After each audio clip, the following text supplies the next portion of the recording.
ने पिछले चर्चा में हम लोगों ने चर्चा किया कि किस प्रकार केंद्रीय सत्ता कमजोर होती हुई प्रतीत होती है मोहम्मद शाह रंगीला के शासनकाल में, और किस प्रकार क्षेत्रीय शक्तियों ने अपने आप को स्वतंत्र घोषित कर दिया। जैसे बंगाल में मुर्शीद कुली खान ने स्वतंत्र शासक होने की घोषणा की और निजामुल मुल्क ने हैदराबाद की स्थापना की। हालांकि इसने स्वतंत्रता पूर्वक घोषणा नहीं की थी दिल्ली सत्ता से अलग होने की। अभी हम चर्चा करेंगे कि क्या बातें रही थी। और सआदत खान अवध प्रांत की स्थापना करता है। इस प्रकार केंद्रीय सत्ता के कमजोर होने के नाते ये सारी क्षेत्रीय शक्तियां अपने आप को स्वतंत्र घोषित करती हैं। और इसी संबंध में हम लोग ये भी चर्चा कर रहे थे कि 1739 में एक ईरानी शासक था जिसने भारत पर हमला किया। तो आज की जो चर्चा है इसी पर केंद्रित होगी कि वो कौन सी परिस्थितियां थी जिसने नादिर शाह को भारत पर आक्रमण करने के लिए प्रेरित किया, और ये घटनाएं किस प्रकार घटित हुई। तो 1739 में नादिर शाह ने भारत पर आक्रमण किया। ठीक है, अब इस आक्रमण में जब पता चला दिल्ली शासक को कि नादिर शाह आक्रमण करने के लिए वहां से निकल गया, चूंकि ये ज्यादा एक्टिव शासक नहीं था मोहम्मद शाह रंगीला। मोहम्मद शाह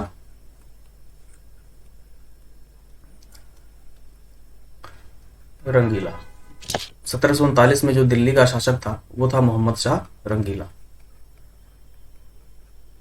हमने देखा ये किस तरह योग्य व्यक्ति नहीं था जिसके कारण दिल्ली सत्ता कमजोर हुई। तो इसके समय जब इसको ये पता चला कि नादिर शाह ईरान से निकला है हमला के लिए, अब ये अपने सत्ता में अपने प्रशासन में व्यस्त रहता था, इसको कोई फर्क नहीं पड़ता था। हालांकि इसके पास सूचनाएं आती रहती थी, तो पूछता था भाई कहाँ पहुंचा, तो पहुंचा है या अफगानिस्तान पहुंचा है या फिर वहां से लाहौर पहुंच रहा है। तो ये अपना आराम से काम कर रहा है। लेकिन जब यही नादिर शाह दिल्ली के किनारे करनाल के जगह पे पहुंचता है, करनाल, तब इसकी आंख खुलती है और तब ये दिल्ली सेना को यहाँ पे भेजता है। अब मोहम्मद शाह रंगीला ने दिल्ली सेना को यहाँ पे भेजा। ठीक है, अब युद्ध शुरू होती है। अब मोहम्मद शाह रंगीला ने क्या किया, इसका जो मुख्य सेनापति था, सेनापति को मीर बख्शी कहते थे, मीर बख्शी, ठीक है, ये था निजाम उल मुल्क,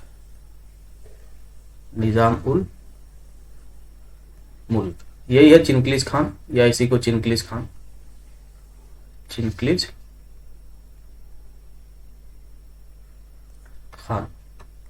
ये इसका वास्तविक सेनापति था। अब आपके मन में प्रश्न उठना चाहिए कि ये 1722 में वजीर बना था और ये 1724 में हैदराबाद राज्य की स्थापना करता है और वजीर पद से इस्तीफा देके। तो आपके मन में प्रश्न उठ सकता है कि जब ये 1724 में हैदराबाद चला गया तो फिर ये सेनापति कैसे हुआ। तो हमने चर्चा के शुरू में ही बताया कि इसने अपने आप की स्वतंत्रता मुगलों से स्वतंत्र रूप से घोषणा नहीं की थी कि हम स्वतंत्र हैं। इसने स्वतंत्र रूप से स्वतंत्रता की घोषणा नहीं की थी। ठीक है, इस प्रकार इसका जो जुड़ाव था वो भी केंद्रीय सत्ता से था। ठीक, और इस तरह ये मीर बख्शी के पद पे था सेनापति, और इसी में इस समय वजीर के पद पे था। वजीर का पद एक था, और एक कह सकते हैं उप सेनापति या फिर सहायक सेनापति कह सकते हैं, या अस्थायी सेनापति कह सकते हैं, अस्थायी सेनापति। ठीक है, ये तीन लोग केंद्रीय भूमिका निभाएंगे। अस्थायी सेनापति कौन था? खान ए दौरा।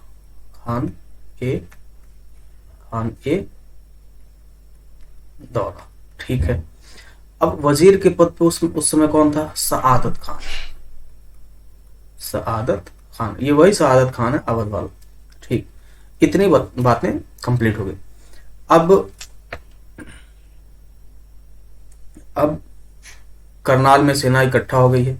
करनाल में इधर नादिर शाह और इधर दिल्ली के लोग हैं, मुगल। अब युद्ध होता है तो मोहम्मद शाह रंगीला क्या करता है कि जो अस्थायी सेनापति है उसको खान ए दौरा को और सआदत खान को एक सैन्य टुकड़ी देकर के युद्ध के लिए भेजती है करनाल के मैदान में।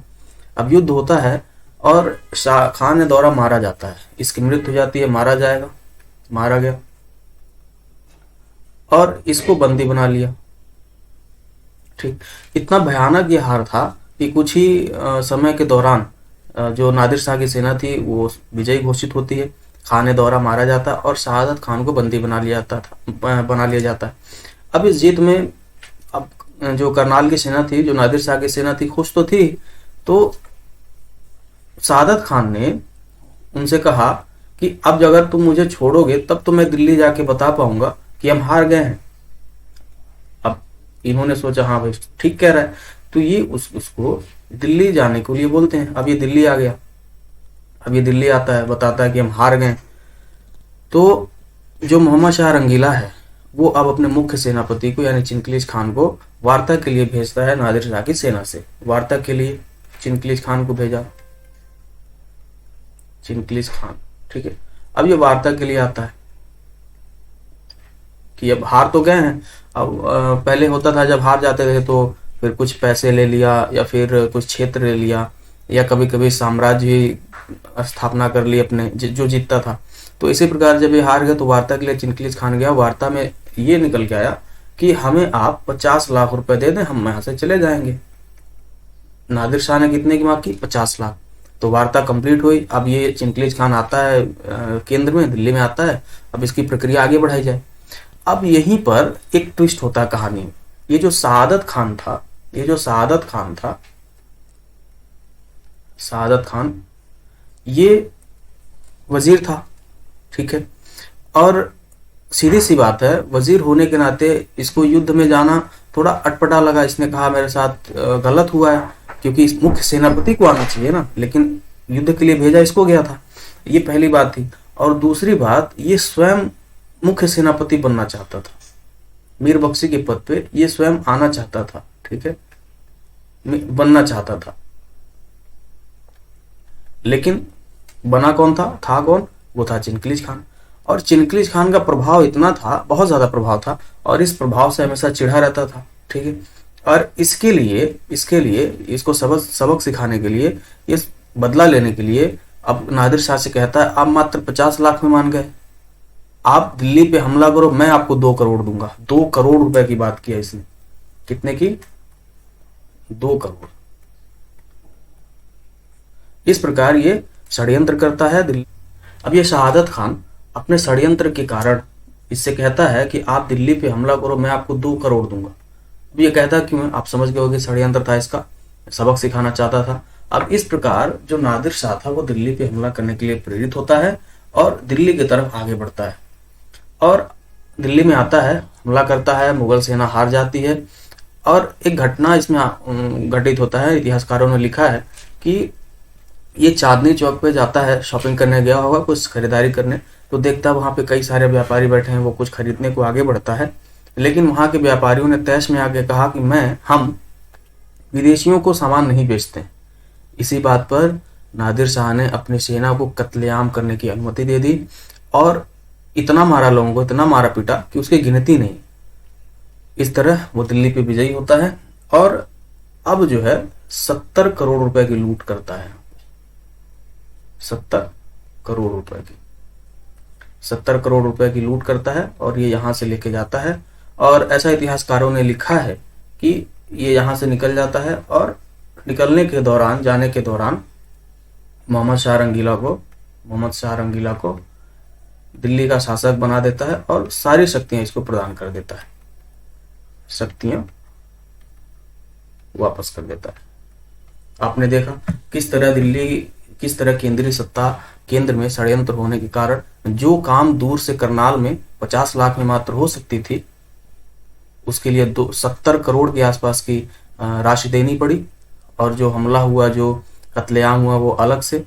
और यही नहीं, इसकी आगे भी बहुत सारी कहानियां हैं। अब अगर कोई बाहरी शक्ति आकर के दिल्ली में हमला करे या फिर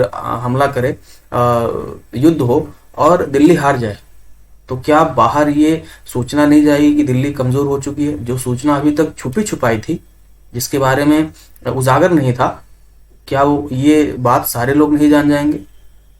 क्या आप ये नहीं समझते हैं कि ये बात 1739 की है और 1739 में विभिन्न यूरोपीय कंपनियां भारत में आ चुकी थी। पुर्तगाली आ गए थे, अंग्रेज आ गए थे, डच आ गए थे, फ्रांसीसी आ गए थे, बहुत सारे, मतलब जितनी भी कंपनियां हैं वो सब इस समय तक भारत में आ चुकी थी, व्यापार कार्य कर रही थी और अपने तथाकथित अपने साम्राज्य विस्तार को लेकर अग्रसर थी। क्या उन तक ये बात नहीं जाएगी कि अब दिल्ली सत्ता कमजोर हो गई है? और जब वो ये समझ जाएंगे तो क्या इसका लाभ उठाने की कोशिश नहीं करेंगे? ये तो एक बात हुआ। दूसरी क्या बात है, अब दिल्ली सत्ता की जो कमजोरियां थी वो खुलकर सारे सभी के सामने आ गई, तो क्या क्षेत्रीय शक्तियां और ज्यादा मनमानी नहीं करेंगी? और मनमानी नहीं करेंगी? सीधी सी बात है, करेंगी। और इस युद्ध में हार के बाद, जो प्रभाव पड़ा दिल्ली पर, यह हुआ कि नादिर शाह ने दिल्ली को सिंधु नदी के उत्तर का क्षेत्र, ठीक है, उत्तर का क्षेत्र उसे देने के लिए उसे देने को कहा, ले भी लिया। सिंधु नदी के उत्तर का क्षेत्र कहाँ? कश्मीर से लेकर सिंधु तक,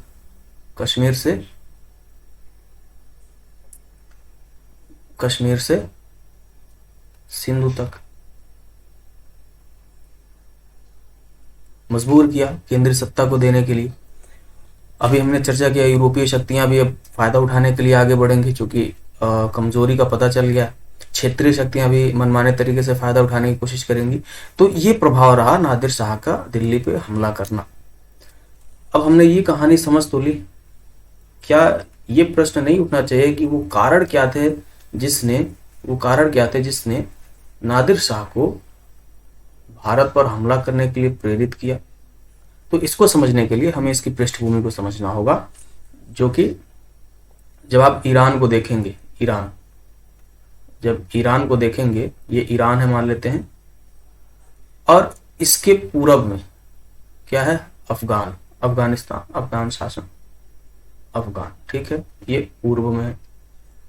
अब इसके उत्तर में जब जाएंगे, उत्तर में यहां पे कौन था? रूस। इसके जब पश्चिम में जाएंगे, पश्चिम में, तो यहाँ पे ऑटोमन साम्राज्य, चर्चा करेंगे इसका हम लोग, ऑटोमन साम्राज्य, ठीक है। और दक्षिण में कुछ नहीं है, पानी है। तो ये बात है 1739 की, और जब आप यूरोप में 1739 की परिस्थितियां देखेंगे तो वहां पे साम्राज्य विस्तार अपने चरम पे था। ये ऑटोमन साम्राज्य वही साम्राज्य है जो 1453 में मुख्य यूरोप, जो मिडल यूरोप है, जिसको तुर्की कहते हैं, जहां से भारत तक की व्यापार होती थी, वहां पे 1453 में अधिकार कर लेता है, जिसको कुस्तुनतुनिया कहते हैं, वहां पे अधिकार कर लेता है। और इस अधिकार के उपरांत वो पश्चिमी यूरोप के देशों को भारत से सीधे सीधे व्यापार करने पे प्रतिबंधित कर देता है। इसी के कारण जो यूरोप के लोग थे, जो पुर्तगाल, स्पेन आदि के लोग थे, वो भारत तक व्यापार करने के लिए समुद्री मार्ग को खोजने के लिए प्रेरित हुए थे। यही वो घटनाएं थी, ये बहुत बड़ी घटना थी अपने आप में 1453 की, जो ऑटोमन साम्राज्य अपने चरम पे था उस वक्त। यही नहीं, उसी वक्त पुनर्जागरण भी हो रहा था, उसी वक्त विज्ञान में प्रौद्योगिकी विकास भी हो रहा था। तो ये सारी विभिन्न परिस्थितियां थी जिसने समुद्री मार्गों की खोज को प्रोत्साहित किया, उसको आगे बढ़ाने के लिए कार्य किया। तो अब इसी बीच ये जो 1739 के पहले का समय है, ये सारी जो शक्तियां थी, रूस, ऑटोमन साम्राज्य, अफगान, ये सब अपने क्षेत्रीय विस्तार के लिए बहुत ज्यादा अग्रसर थी, बहुत उग्र भी थी, क्षेत्रीय विस्तार करना चाहती थी, और इसी कारण इस पर हमेशा हमले करती रहती थी, ईरान पर। और उस वक्त ईरान में जो राजा था वो सफावी वंश का था, सफावी वंश। ये बाहरी आक्रमणों से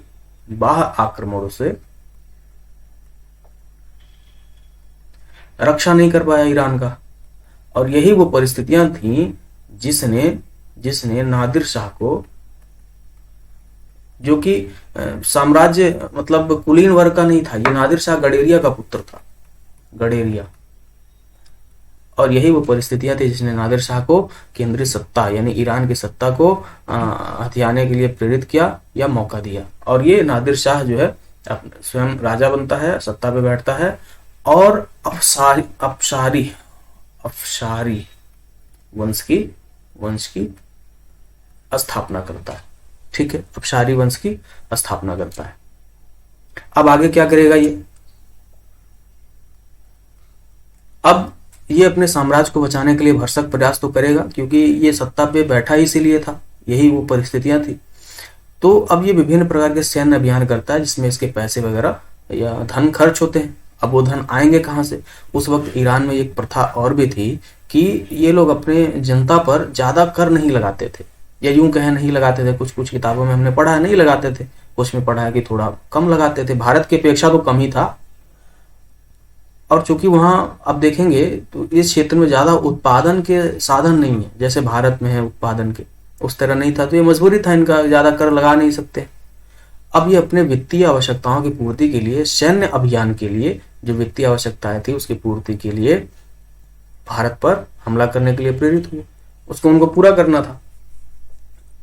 था। इस प्रकार ये इन्हें किसी बाह्य क्षेत्र पर हमला करने की आवश्यकता महसूस हुई। ये तो परिस्थिति नंबर हो गई 1। अब इसके सामने समस्या थी। अब आपको ये भी ध्यान होना चाहिए कि यही वो समय है जब मुगल साम्राज्य निरंतर कमजोर हो रहे हैं। ये वही समय है। तो क्या इनकी कमजोरी का फायदा कोई बाहरी शक्ति उठाने का प्रयास नहीं करेगी? बिल्कुल करेगी। तो मुगलों का कमजोर होना नादिर शाह को भारत पर आक्रमण करने के लिए प्रेरित करता है। ठीक है, केवल यही नहीं, जैसे अगर आप भारत का मैप देखेंगे तो ऐसा है, और एक यहाँ क्षेत्र है, और ये ठीक है। ये जो सीमा था, जो पाकिस्तान का सीमा था, इसको उत्तर पश्चिम की सीमा कहते हैं। उत्तर पश्चिम की सीमा, ठीक है, उत्तर पश्चिम की सीमा। अगर मान लेते हैं मुगल कमजोर हो भी गए दिल्ली में, केंद्र में, लेकिन अगर ये अपने सीमा पर पूरा प्रयास किए रहते, पूरा सैनिक अभियान किए रहते, सीमा को सुरक्षित किए रहते, तो भी शायद इस घटना को टाला जा सकता था। लेकिन मुगलों ने उत्तर पश्चिम की सीमा के सुरक्षा की जिम्मेदारी नहीं ली, उसको खुला छोड़ दिया। सुरक्षा, ठीक है, उसको खुला छोड़ दिया। उत्तर पश्चिम सीमा कमजोर हुई। ठीक, अब यहीं पर कुछ और भी कारण थे। जब नादिर शाह अपने उसके ऊपर जब हमला लोग करते थे या अपने विद्रोहियों को दबाने का प्रयास करता था, तो ये विद्रोही यहाँ अफगानिस्तान से होकर के भारत में प्रवेश करते थे। और इस नादिर शाह ने मुगल सत्ता को कहा कि आप इन विद्रोहियों को शरण ना दें। लेकिन इसी वक्त जो मोहम्मद शाह रंगीला था, अपने रंगीन दुनिया में व्यस्त था, उसने इस बात पर ध्यान नहीं दिया। तो ये भी तो कह सकते हैं, अब अगर आप के विद्रोहियों को कोई शरण देता है तो क्या ये अपने आप पे आप हमला नहीं मानेंगे? क्या आप प्रेरित नहीं होंगे कि उनको सबक सिखाया जाए? तो ये बात रही होंगी। तो मुगलों द्वारा अफगान विद्रोही को शरण देना, ये भी तो एक कारण कह सकते हैं, बिल्कुल कह सकते हैं। चौथी बात, क्या नादिर शाह की महत्वाकांक्षा इसमें नहीं दिख रही है हमें? बिल्कुल दिख रही है महत्वाकांक्षा। क्या अब जो व्यक्ति एक गणिया का पुत्र होकर के इतनी बड़ी सत्ता पे काबिज होगा, क्या वो अपना साम्राज्य विस्तार के लिए प्रेरित नहीं होगा? क्या ये इसकी महत्वाकांक्षा नहीं होगी? क्या उसको संसाधनों की आवश्यकता नहीं पड़ेगी? अपने संसाधनों को वो बढ़ाने के लिए कार्यशील नहीं होगा? क्या अपने सैनिक अभियान के लिए, वित्तीय आवश्यकताओं की पूर्ति के लिए कहीं बाहर वो अपना शासन स्थापित करने का प्रयास नहीं करेगा? तो इस प्रकार एक चौथे कारण के रूप में कह सकते हैं कि इसकी जो महत्वाकांक्षा और वित्तीय आवश्यकताओं को पूरा करना, वित्तीय आवश्यकताओं की पूर्ति, ये भी एक कारण है। ठीक है, ये भी एक कारण है। और अब भारत की अगर स्थिति देखेंगे तो यहाँ महाराष्ट्र के क्षेत्र में मराठा शक्तिशाली हो रहे थे। मराठों की शक्ति बढ़ रही थी। ये धीरे धीरे दिल्ली की तरफ अग्रसर हो रहे थे, आगे बढ़ रहे थे। और मराठाओं में ये था कि अब हम दिल्ली पे शासन चला सकते हैं, या हमारा आदमी दिल्ली पे शासन चलाएगा उनमें। और ये बात थी भी 1772 में जब मुगल शासक अंग्रेजों के अधीन हो जाता है, उनका संरक्षण स्वीकार कर लेता है, और ये जानबूझ के नहीं करता, उसकी स्वतंत्रता नहीं थी, वो एक संधि के दौरान ऐसा था, नजरबंद हो जाता है, हम चर्चा करेंगे उसकी। तो उसको इस नजरबंद से या इस संरक्षण से वापस निकालकर इन्हीं मराठों ने दिल्ली पर स्थापित किया था। और ये चाहते तो स्वयं भी दिल्ली पे बैठ सकते थे, लेकिन ये बैठे नहीं। क्यों? क्योंकि ये सभी को बताना चाहते थे कि हम ही वो शक्ति अभी भी हैं जो ये तय करेंगे कि दिल्ली पे कौन शासन करेगा, दिल्ली का राजा सम्राट कौन होगा। ये तो 1772 की बात हुई। लेकिन अब इससे हम ये समझ सकते हैं कि मराठाओं की जो शक्ति थी वो अपने विस्तार के चरम पे थी, धीरे धीरे बढ़ रही थी। और नादिर शाह का ये मानना था हम काफिरों को दंड देंगे। काफिर कौन? ये जो जो गैर मुस्लिम लोग हैं, क्योंकि इसकी सत्ता बढ़ रही है, शक्ति बढ़ रही है, तो उसके नजर में काफिर थे। तो इसका मानना था कि हम काफिरों को दंड देंगे। तो काफिरों को दंड देने की घोषणा।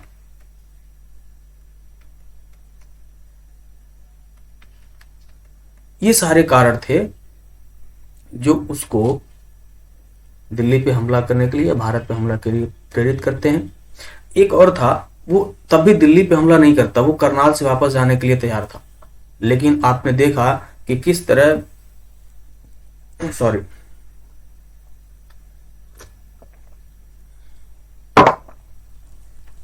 आपने देखा कि किस तरह केंद्रीय सत्ता का जो अमीर था, अमीर मतलब मुख्य आदमी जो था, कौन? सआदत खान। सआदत खान, इसने षड्यंत्र के आधार पर 2 करोड़ देने के लालच के आधार पर उसको दिल्ली पे, नादिर शाह को दिल्ली पे हमला करने के लिए प्रेरित किया। क्यों? क्योंकि ये खुद आगे बढ़ना चाहता था, सत्ता में आना चाहता था। ठीक है, ये केंद्रीय। तो क्या हम ये नहीं कह सकते हैं कि केंद्रीय अमीरों का षड्यंत्र? ठीक। तो ये विभिन्न परिस्थितियां थी, विभिन्न कारण थे जिसने नादिर शाह को भारत पे हमला करने के लिए प्रेरित किया। और वो युद्ध जीतने के बाद अभी हमने चर्चा किया कि उत्तर पश्चिम के जो क्षेत्र से सिंधु के उत्तर के क्षेत्र को मुगलों को मजबूर किया कि वो नादिर शाह को दे दे, और वो ले भी लिया। और क्या था, एक जो हम अभी घटनाओं में सुनते रहते हैं, तख्त ए ताउस, जिसको मयूर सिंहासन कहते हैं। मयूर सिंहासन को वो अपने साथ ले गए। ठीक है। कोहिनूर हीरा, ये बहुत विवादों में रहा है। कोहिनूर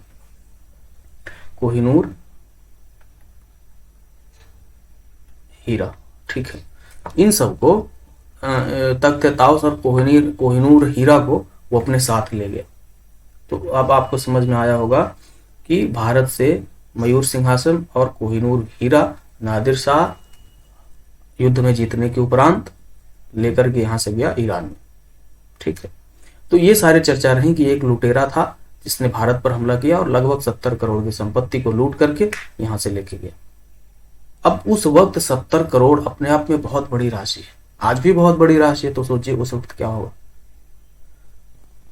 तो आज के लिए बस इतना ही, फिर समय निकाल के हम लोग चर्चा को आगे बढ़ाएंगे। धन्यवाद।